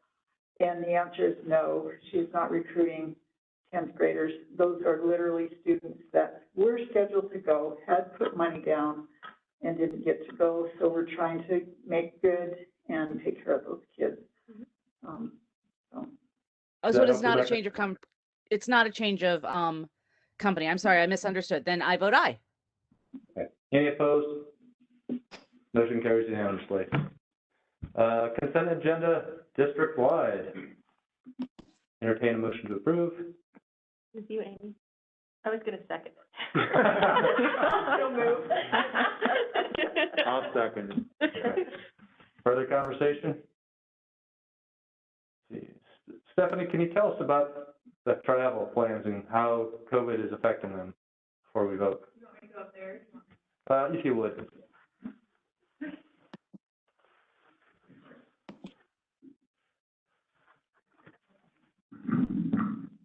Hi guys, how's it going? So I'm Stephanie Hill, I teach over at Glacier High School, and this is a trip that we had originally planned for this current summer. And of course, we decided in December, not knowing really what the spring was going to hold, we wanted to make sure that kids were able to get as much money back as possible, be cognizant of having that money kind of tied up in the trip we canceled. And this is the same trip, just we had a year. With COVID, what you're seeing is a lot more flexibility with tour companies. Before when, and this is EF, the district has used EF for many, many years. What you saw was that they had insurance policies where you could cancel for any kind of reason policy. What EF is continuing with now is if people are willing to pay an extra amount, and this is not an exorbitant amount, this is, I think, last I saw it was $200-something, they can cancel up to 24 hours before the trip. And so that's important for our families. They kind of have that just in case something happens. They have that flexibility. The other thing that you're seeing is I don't want to say a promise, that's just what they call it, a COVID promise, that if people are sick on tour, if they need to be quarantined, what they're doing is they will say, we will take care of you, we'll make sure you have translators who will help you navigate the medical setup, the quarantine setup, and we will make sure that you're able to fly home for without any additional cost. And they would be able to, if this child was of a certain age, to be able to fly them to the country where we are, and bring a parent or a guardian to also stay with them. So you're seeing kind of tour companies kind of go above and beyond to make sure that parents feel comfortable, that districts feel comfortable, that teachers feel comfortable to take these kinds of trips.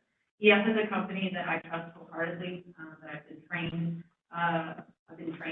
by, that I've worked with extensively, and I would not pursue this if I didn't have complete faith that our district is in good hands, and our students are in good hands, and my career is in good hands. So I don't know if that answers your question, Lance, but it is, there's a little bit extra to it, but we're very excited and hope that we're able to bring this for our students who are just looking for something to look forward to. So. Thank you for vetting that. Will? So, it says departure date, June 2022, so it's like a year from now? Yes, a year from now. Yep, so it would be next summer. All right, so we had a motion and a second for the consent agenda. All in favor, please say aye. Aye. Kim? Aye. Rebecca? Any opposed? Motion I carries. only if I can come though. What's that, Rebecca? Oh, sorry, it was a joke. I said I only if I can come though. I love Barcelona. All right, Stephanie's moving to the microphone. We would love to have a school board member come as a chaperone. There you are. There you are. Wait. All right. Informational items and reports. Rebecca, do you want to start us off? Any trustee report? Nothing for me. Okay. Kim? No, I don't have anything at this time. Okay. Will? I'm good. Sue? I just wanted to give you a brief update on MTSBA. Has been really working hard with the legislature, working on the bills, and they are very optimistic on how things are going. And I just found out today, as a matter of fact, that I have been invited to join a focus group at OPI talking about teacher licensure. And that's one of the things you probably heard me say I'm excited about. I get excited. Just the alternative methods of teacher licensure. So I'm kind of excited about that. If you have any thoughts, please pass them along. And that's it. Ursula? Well, first of all, I wanted to say that I was able to attend a band concert last night in the auditorium, which was so fantastic. And it just is these little steps of kind of getting things more and more back to normal. It was so great to hear the students playing in the auditorium. The gym has been a great alternative, but it doesn't sound the same and it doesn't feel the same. And there was definitely that energy in the auditorium of excitement and formality and all of those things. And it was just so nice here before the end of the year to give especially the seniors that chance to do that. So that was fantastic.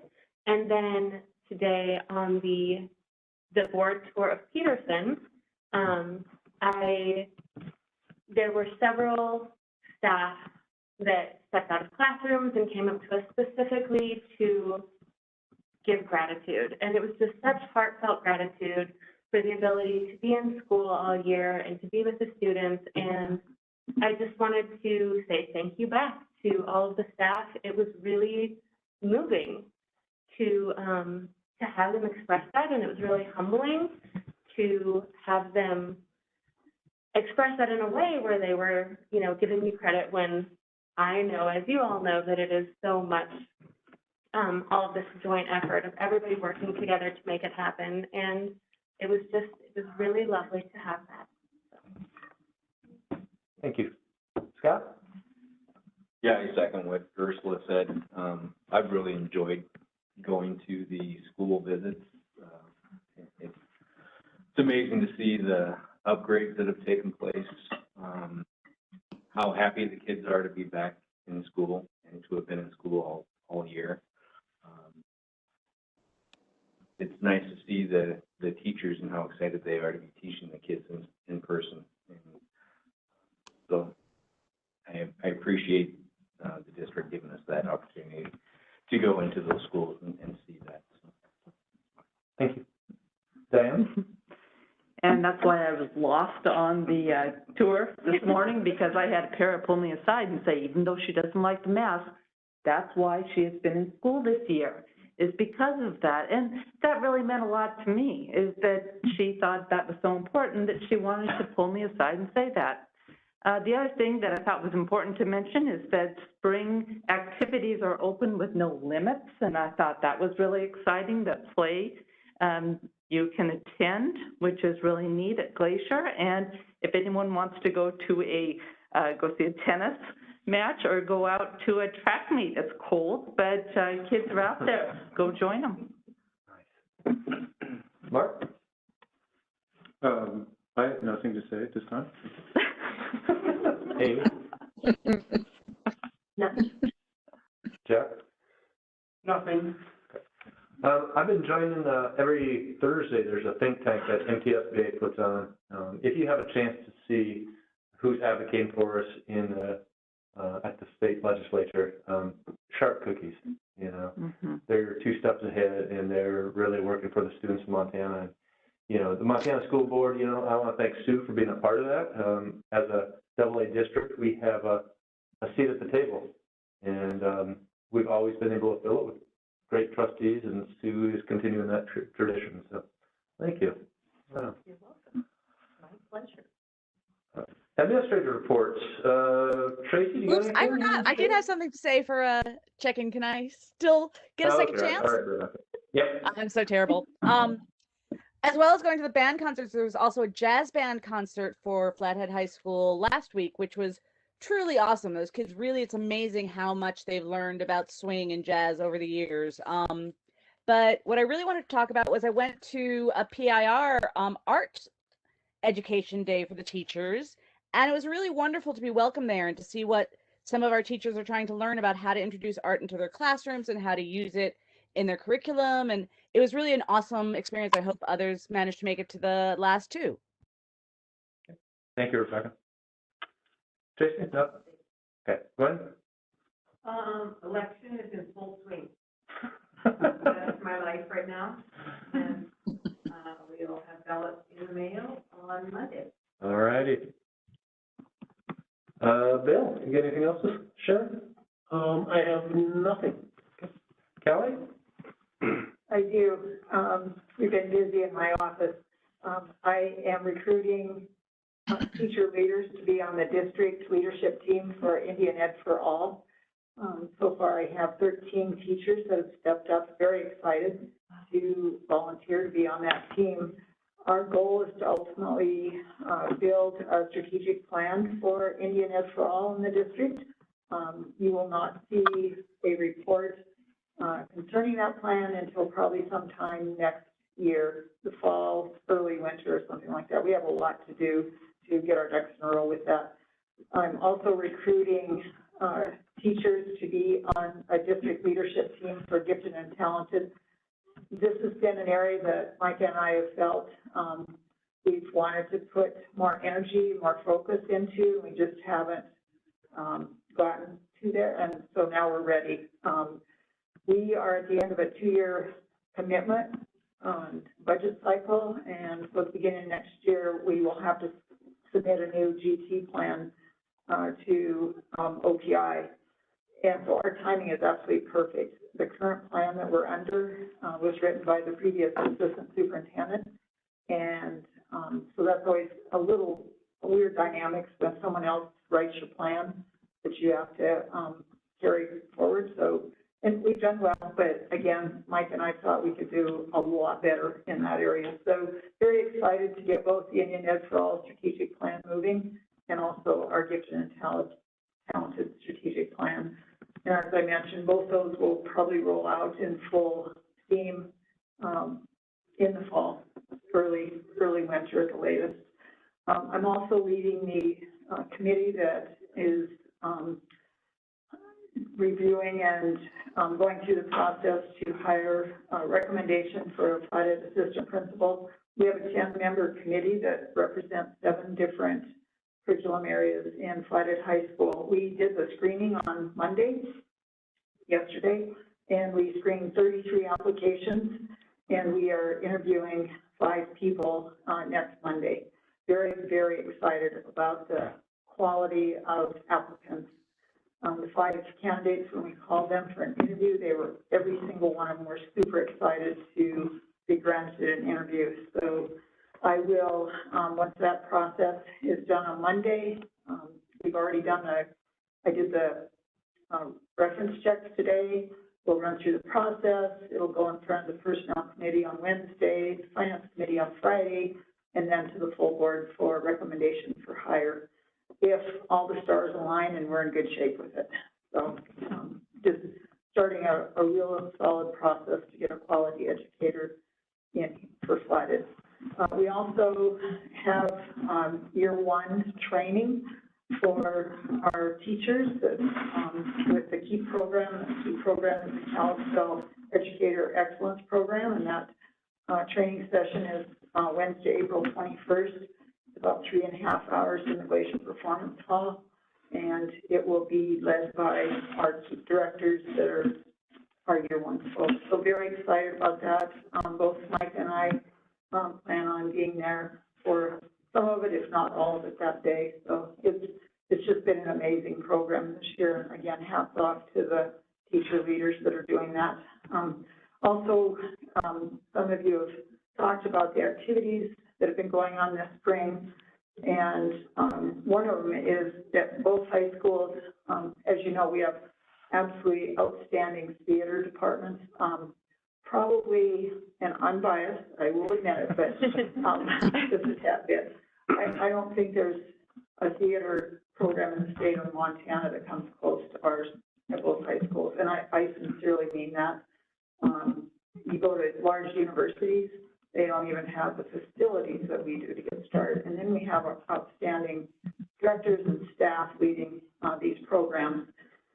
And currently, Glacier, the production Crush, which is a science fiction comedy, is on right now, and it's worth going. I went last night, and it was just a pleasure. And for many of the students in that production, it was the very first time that they'd ever been on stage, but you didn't know. They were just like handling it like pros. And then, Flathead, their next show is called Ash Girl. And that's a drama. It's about a young girl, living kind of in an abusive situation. Kind of take a little bit on Cinderella, but not quite. And so I'm looking forward to that coming up also. We are still moving forward with our curriculum reviews. I will be at the middle school tomorrow working with social studies department, business and tech ed, working with them to make sure that they're on track and comfortable with their reviews that they're undertaking. Micah alluded to master schedule building. This is a process that really starts in November, and we have spent many hours working with our building administrators, working on master schedules, figuring out where everybody is. So, for example, a unique feature this year in our master schedule building was to make sure all our rec teachers were placed back in school, in on-campus instruction. And if they're tenured, they have a spot to come back on campus. And so the collaboration between administrators and just making all pieces fit together has been, it's been an interesting and fun process to do. And again, Gwen has spent hours working with administrators in that collaboration. So is Micah, myself, Bill, and we've all just kind of been all hands on deck to make sure we have good master schedules.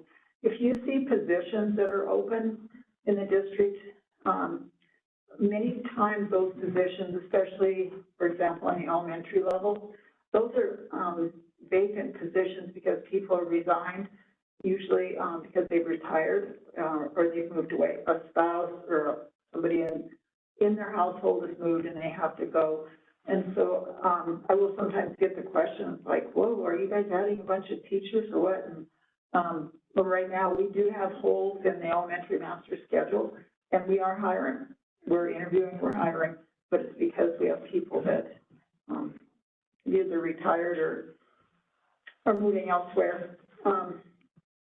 The agenda items tonight for the elementary and high school that had to do with out-of-country travel, I have a meeting with Stephanie Hill on Wednesday, and part of the reason for that meeting, well, actually the whole reason for the meeting, is I need to work with Stephanie. Stephanie is what I would consider the expert in out-of-country travel right now. She has done her homework.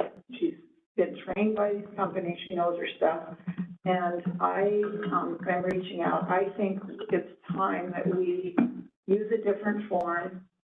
We need to get our act together for all our trips on insurance, and it just times have changed because of COVID. And so I'm in the process of having those preliminary discussions, and I'm going to lean heavily on Stephanie to guide that discussion. So the next time, it won't be probably the next form, but you'll see some changes in our form and our expectations, kind of to move forward and make sure we have all our T's crossed and our I's dotted on that. We are I'm hosting a school board curriculum committee next Tuesday. Ursula is the chair of that committee, and there's 3 agenda items on there. We welcome anyone to join us for those agenda items. That was posted already, and we've got some really good discussions. Mike has got an agenda item that has to do with grants for teachers and things like that. So there'll be a recommendation for the rec program and also for summer school on the agenda. And last but not least, we have the opportunity to nominate a teacher, more than one teacher. We can nominate as many as we want for Teacher of the Year through OPI. And if you know of a teacher or teachers that you think are just kind of a cut above, have some unique traits and characteristics, I would encourage us all to nominate those teachers. I would put our teachers up against any teaching staff in the state, and we really have good teachers here. And I'd like to see us be able to recognize those teachers. And And all we have to do is, you just get on their website, and there's a real quick nomination form that's due May 14th. And then OPI contacts the teachers, and they'll say, hey, someone nominated you, now you need to fill out the form. And then there's 3 finalists selected in September. They interview, and the winner for the state goes on to national competition. And I just think, like, the time is right. This district has got really good teachers, and I'd like to see our many teachers acknowledged, and then hopefully get a teacher from Kalispell to move on to national competition. And speaking of teachers, my last comment is I have now spent a whole day in every single elementary grade level in the district. And I ended that piece with grade 4 out at Edgerton, and had the good fortune to spend a day with Brad Nicken and Lori Adkins. And again, talk about incredible teachers. They're so gifted. And I learned a lot just that day, just watching how the students are interacting with their curriculum, their instructional practices, their classroom management. I mean, gifted educators. So very fortunate. And now I'm circling back, and I'm going to do some repeats on some grade levels. So it's been a joy. So thank you, Lance. A lot going on in my world, and it's just a lot of moving parts, and there's a lot of good work. And again, hats off to the folks that are in the schools making it all happen. So, thank you. Thanks, Kelly. And Micah, best for last. Just a quick reminder, I checked the board self-evaluation form today, and only one board member completed it. I'm not gonna, actually, I don't know who did, so if you did, pat yourself on the back. But you do have a couple weeks. I just wanted to remind you about that. Are you looking to see who's back? I am. Yeah. And it must be Kim or Rebecca, obviously. It's not me, but I thought about doing it. No one would. All right. Any other reports, Micah? No. Okay. We got some committee meetings coming up. I like the way the committee minutes have been taken. I think that they provide a lot of detail and covers the meetings well. So thank you for all those individuals taking the minutes. Yeah, I appreciate that too. All right. Final thing is public comment. This is time for public comment on matters that are not on the main agenda and within our jurisdiction. Are there folks in the audience who wish to address the Board of Trustees? Hi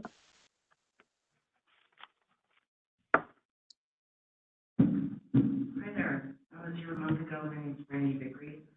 I work at Small River School, and I'm just here to give you an update. Joyfully, we've been unmasked for 5 weeks.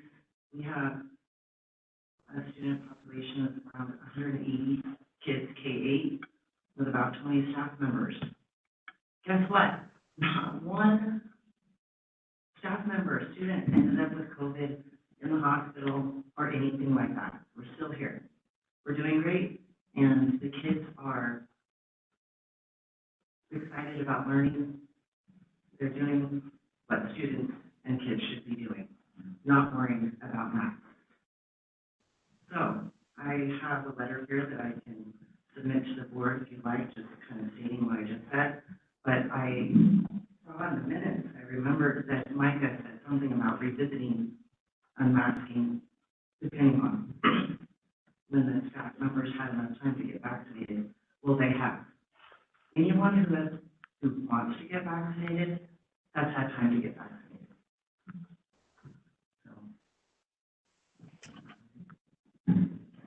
I don't understand why this isn't on the agenda, and I don't understand why public comments were put to the end when this is a regular board. I've never seen that before. Thank you.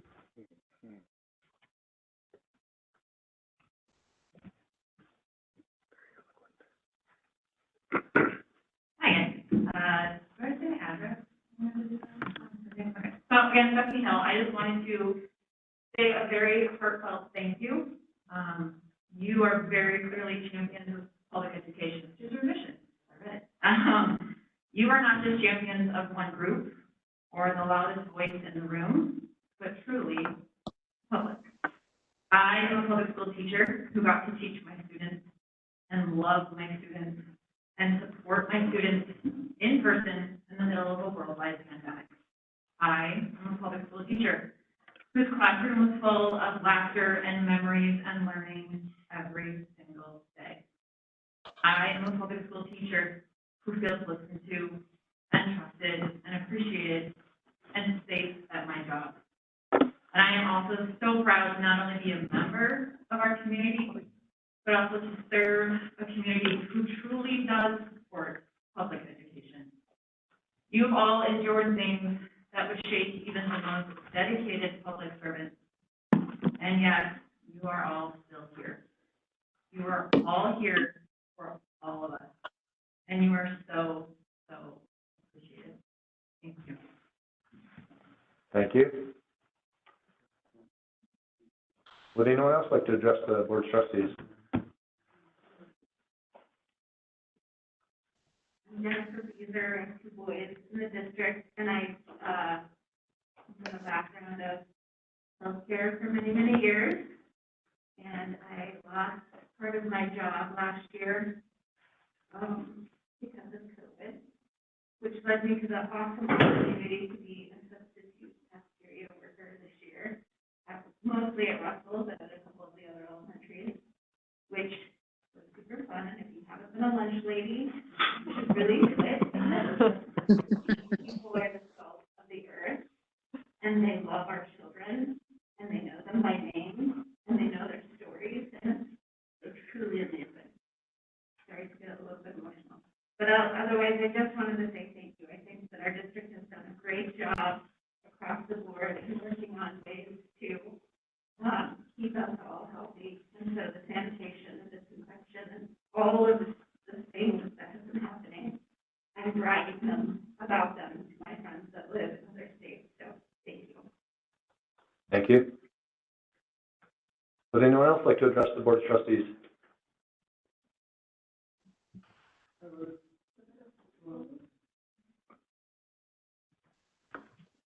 Hello, my name is Sean Kennedy.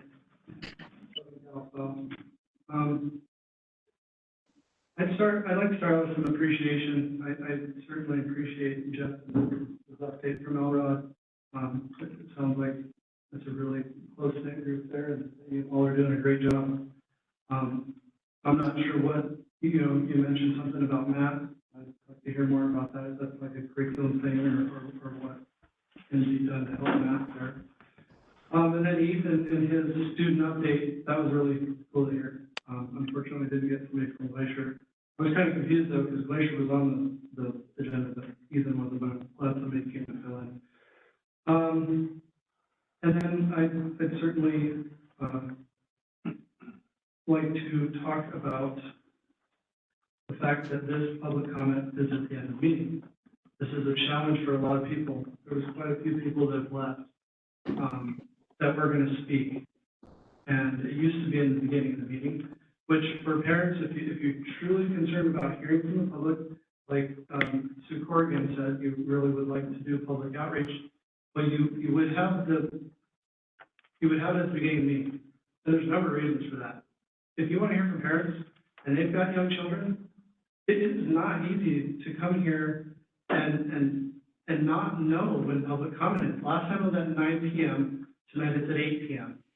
When it's at the beginning of the meeting, they know exactly when it is, and they come and they can speak.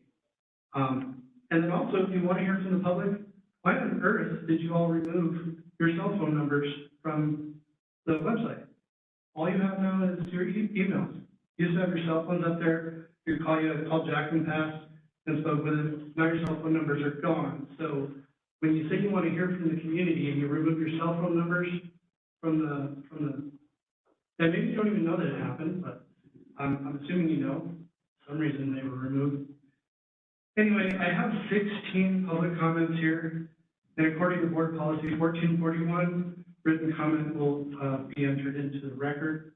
I'd like to just read their names. I'm not going to read these out, but I'd just like to read their names into the record. These are all locals here in the Valley. Angelo Carton, Jenny Cooper, Karen Rogers, Marilyn Cardoza, Nancy Cameron, Mark Cameron, Susan Santiago, Shirley Fuller, Jim Weber,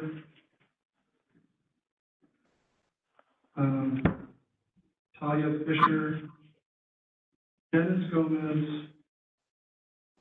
Donna Wicks, Sam Stockholm, Dave Swain,